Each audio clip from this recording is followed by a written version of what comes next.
চক্ষু। পাগল নাকি? মাথা ঠিক আছে? আমার ছেলের এই অবস্থা না হলে আমি কেটে দু টুকরা করতাম। আমার ছেলে ওয়েস্ট, আমার ছেলে গার্মেন্টস। এই কথা আপনার মুখে খারাপ কেন? আপনাদের কথাটাই তো বলতেছি। আপনাদের মুখ থেকে বের হওয়া কথাটা যখন আপনাদের কানে যেয়ে পৌঁছায় এত কষ্ট লাগে কেন? এটা তো আমার কথা না, এটা আপনাদের কথা। শুধু আপনাদের না, আপনাদের মতো আরো কয়েক হাজার প্যারেন্টসদের কথা, এই সোসাইটির কথা। একটা বাচ্চা, ওর ব্রেন কিভাবে ওয়ার্ক করে, ওর চাওয়া পাওয়া কি, ওর ইন্টারেস্ট কোন বিষয়ে, কোনো কিছু বিচার না করে ওর রেজাল্টে A+ কেন পেল না, এই জন্য পুরো সোসাইটি মিলে একসাথে একটা বাচ্চাকে ধিক্কার জানায় দেন। আপনাদের কথা। হ্যাঁ, এখন কেন গায়ে লাগছে? কেন গায়ে লাগছে বলেন না? কথা কেন বলছেন না বলেন? দেখেন, আপনার বাচ্চাটাকে আমি অনেকদিন পড়িয়েছি, কিন্তু আপনি ওকে যতদিন আপনার কাছে রেখেছেন হয়তো বা অতদিন রাখিনি, কিন্তু তারপরও আমি এখানে দাঁড়িয়ে চ্যালেঞ্জ করে বলতে পারি আপনাদের থেকে আপনাদের বাচ্চাকে আমি বেশি চিনি, আমি বেশি জানি, এতদিনে ওকে আমি বেশি বুঝেছি। আপনার বাচ্চাকে আমি যখন পড়াতে এসেছিলাম তখন 7 বিষয়ে ফেল করা একটা স্টুডেন্ট ছিল। বোর্ড এক্সামের পরে এই একই স্টুডেন্ট একটা বিষয়ও ফেল করেনি, উত্তীর্ণ হয়েছে নিজে নিজে পরীক্ষা দিয়ে। আপনারা হুমড়ি খেয়ে পড়লেন কেন A+ পেল না? কেউ কি একটাবার জিজ্ঞেস করেছেন 7 বিষয় ফেল করা স্টুডেন্টটা কিভাবে A- পেল, কিভাবে পাস করলো, প্রত্যেকটা সাবজেক্টে কিভাবে পাস করলো, কেন পাস করলো? হ্যাঁ, আপনার আপন সন্তানের প্রাপ্তিটা আপনার চোখে পড়লো না কেন? A+ রেসে ও দৌড়ে ওখানে পার পেল না, এটা আপনাদের চোখে ঠিকই পড়লো। এমন সন্তানে তো মরেই যাওয়া উচিত। ওকে বাচ্চা রেখে কি করবেন?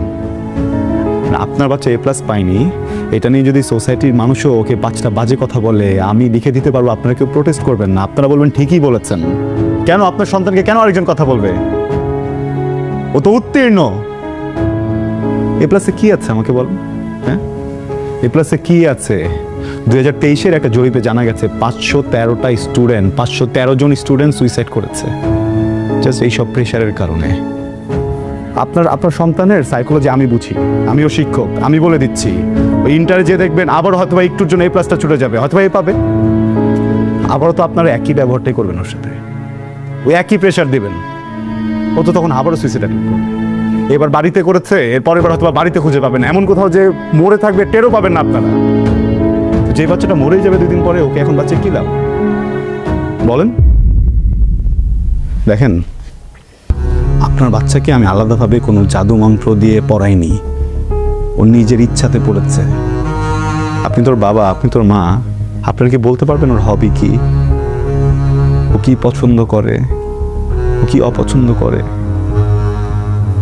আপনাকে এই প্রশ্ন করতে আমার লজ্জা করছে, বিশ্বাস করেন। এই কয়েকদিন পরেও আমি জানি, আমি ওকে চিনি, আমি ওকে বুঝি, ও মিউজিক ভালোবাসে। আপনি একজন মা, আপনি কখনো জিজ্ঞেসই করে দেখেননি যে বাবা তুই কি করতে চাস? আসলে আমাদের পুরো সোসাইটি এইভাবে করাপ্টেড হয়ে গেছে আমরা। হ্যাঁ, আমাদের পাস্ট লাইফের যত ট্রমা ছিল, আমার বাবা মনে করেন আমাকে প্রেশার দিয়েছে, আমি আমার সন্তানকে দিব, আমার সন্তান তার সন্তানকে দিবে, এইভাবে আমাদের ট্রমাগুলো আমরা ছড়িয়ে দিব, ভালোবাসা ছড়াতে পারি না। আমি ওকে কিছুই বলিনি, আমি ওকে শুধু একদিন বলেছিলাম যে আমি ওকে একটা কনসার্টে টিকিট দিব। আমি ওকে শুধু একদিন বলেছিলাম যে আমি ওকে রেজাল্ট ভালো করলে একটা গিটার কিনে দিব, সামান্য কিছু টাকার বিষয়ে। এটা লোভে ছেলেটা এমন পড়ালেখা করলো, আমাকে অবাক করে দিয়েছে। আমি তো ভাবিনি যে ও পাস করবে, সে A- পেয়েছে। আমার প্রাউড ফিল হচ্ছে মানুষের সন্তানের জন্য। সেই মানুষটার ভিতরে কোনো ফিলিংস নাই, সে কমপ্লেন করছে এই বাচ্চাটাকে নিয়ে। সে বাচ্চাটা কেন বাঁচবে? জোর করে এই ছেলেটাকে আপনাদের মনের মতো একটা কিছু বানাতে যাচ্ছেন কেন? এটা তোর স্বপ্ন না, এটা কি ওর স্বপ্ন? হ্যাঁ, ওর স্বপ্ন নাই হতে পারে, ও ডক্টর নাই হতে পারে, ও ইঞ্জিনিয়ার নাই হতে পারে, উকিল নাই হতে পারে, কেন শিল্পী মানুষ না? ওর যদি হঠাৎ করে ইচ্ছা হয় ও গান গাইতে চায়, ও কি মানুষ না? ও যদি অভিনয় করতে চায়, ও কি মানুষ না? ও যদি কৃষক হতে চায়, ও কি মানুষ না?